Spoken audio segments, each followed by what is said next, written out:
अस्सलामुअलैकुम students, welcome back to Noor शाउर।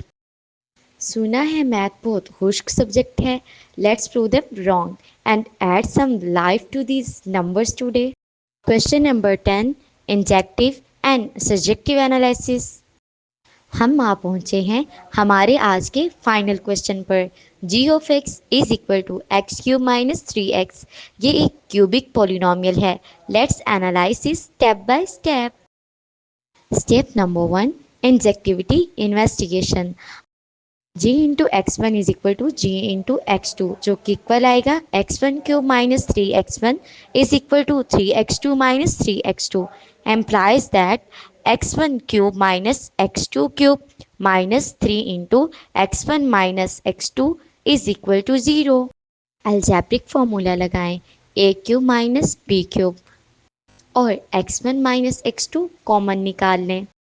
अब यहाँ गौर करें, प्रोडक्ट ज़ीरो है, इसका मतलब या तो पहला ब्रैकेट ज़ीरो है या दूसरा ब्रैकेट ज़ीरो हो सकता है। अगर दूसरा ब्रैकेट ज़ीरो होता है तो इसका मतलब है डिफरेंट इनपुट्स पर भी सेम आउटपुट आ सकता है। चलें काउंटर एग्जाम्पल से चेक करते हैं। अगर हम x is equal to zero और x is equal to square root three put करें तो g into zero is equal to zero q minus g into zero is equal to zero. g into square root three is equal to zero. देखा आपने, g into zero भी zero है और g into square root three भी zero है। Inputs different हैं, zero is not equal to square root three, लेकिन output same आ रहा है।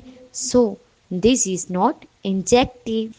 Step number 2, subjectivity investigation. Subjectivity के लिए सोचें, क्यूबिक पॉलिनोमियल का ग्राफ कैसे दिखता है, क्योंकि इसकी हाईएस्ट पावर 3 और डिग्री है। जब हम इसमें बहुत बड़े नंबर्स डालेंगे तो x approaches to positive infinity, तो आंसर पॉजिटिव इन्फिनिटी की तरफ जाएगा। और जब बहुत छोटे नंबर्स डालेंगे, x approaches to minus infinity, तो आंसर माइनस इन्फिनिटी की तरफ जाएगा। सो इसकी रेंज इस ऑल रियल नंबर और हमारी कोडोमेन भी ऑल रियल नंबर दी गई थी। Since range is equal to codomain, this function is fully surjective onto. माशा अल्लाह क्लास, आज हमने एक्सरसाइज 2.1 के इन कंसेप्चुअल क्वेश्चन को पूरी डेप्थ के साथ सॉल्व कर लिया है। हमने domain, range, one two one और ऑन टू फंक्शन के कंसेप्ट को सीखा और अप्लाई किया। हमेशा याद रखना, मैथ को रटना नहीं है, इसके पैटर्न को समझना है। जब आप कंसेप्ट को विजुअली और लॉजिकली सीख लेते हैं तो मुश्किल से मुश्किल सवाल भी आसान लगने लगता है। इन क्वेश्चन की एक बार खुद से प्रैक्टिस ज़रूर कीजिएगा, क्योंकि प्रैक्टिस मेक्स परमानेंट। मिलते हैं नेक्स्ट लेक्चर में मज़ीद मज़ेदार मैथमेटिकल जर्नी के साथ। Keep learning, keep drawing and keep inspiring.